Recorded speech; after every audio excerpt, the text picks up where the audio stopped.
Okay, let's just jump right in with a question that seems pretty simple on the surface, but it's been bugging philosophers for thousands of years. Ready?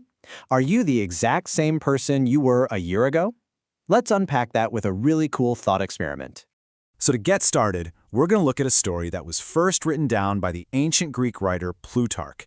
It's all about the legendary hero Theseus and his very famous ship. Just pictured it, this incredible, historic ship. It's a total legend, a symbol of amazing adventures. But, time does its thing, and the wooden planks are starting to rot away. If this ship is ever going to sail again, it needs some major work. So, the repair crew gets to work. First, they swap out one rotten plank for a new one. No big deal. Then, after the next voyage, they replace a few more. And this just keeps happening, year after year, trip after trip, until one day you look at the ship and have this wild realization. Not a single original piece of wood is left.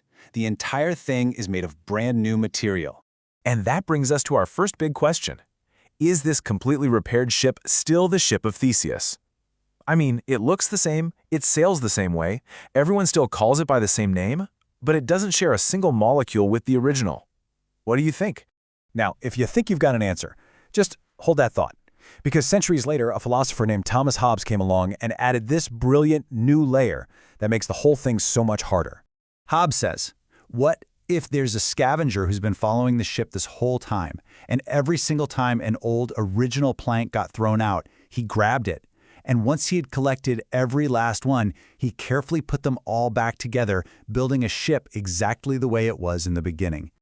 Okay, so now you've got a real problem. Two ships sail into the harbor. You've got the one Theseus has been sailing all along, the one with the unbroken history, but it's made of all new parts. And then you have the scavenger ship. It's made of all the original stuff, but it was just built. So, which one is it? Is it the ship with the original story or the one with the original parts? Is identity about the physical stuff something's made of, or is it about the form and the history it carries through time? This is where it gets really tricky. But here's the most important part of this whole thing. This was never really about a boat. The ship is just a metaphor. For us. It's a puzzle about our own identity. And the philosopher Derek Parfit makes this connection perfectly clear. Just like that ship, our bodies are always changing.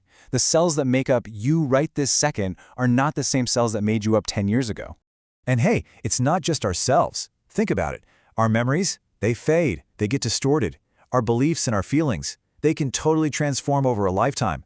Our personality, our looks, all of it changes. The planks of who we are, both physical and psychological, are constantly being swapped out. So this throws the whole paradox right back at you. If almost every part of you has changed, your body, your thoughts, your dreams, what is it that actually connects the you of today to the you of the past?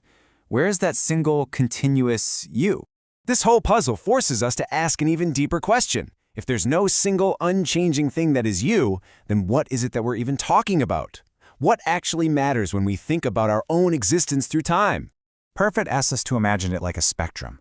Let's say surgeons could replace 1% of your brain cells with perfect copies. You'd still be you, right? Of course. But what about 50% or 99%? Is there some magic number where you suddenly stop being you and someone else takes over? It feels like there's no clear line you can draw.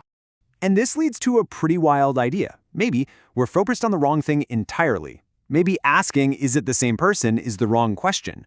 What if the thing that really matters for survival isn't some strict identical version of you, but the chain of connections, that psychological link from one moment to the next? This gives us a whole new way to look at it. Maybe your identity isn't a solid thing at all. Maybe it's more like a story. There's this character, you, and all of your experiences and memories and hopes are linked together in a continuous story. The character changes for sure, but the story just keeps going. And so we end up right back where we started, but with a much deeper question. The ship of Theseus doesn't really give us an answer. What it does is give us an incredible way to think about ourselves, leaving us with this final thought. If you're not a static thing, but a dynamic, constantly changing process, a story that's always being written, then what does that make you, right here, right now?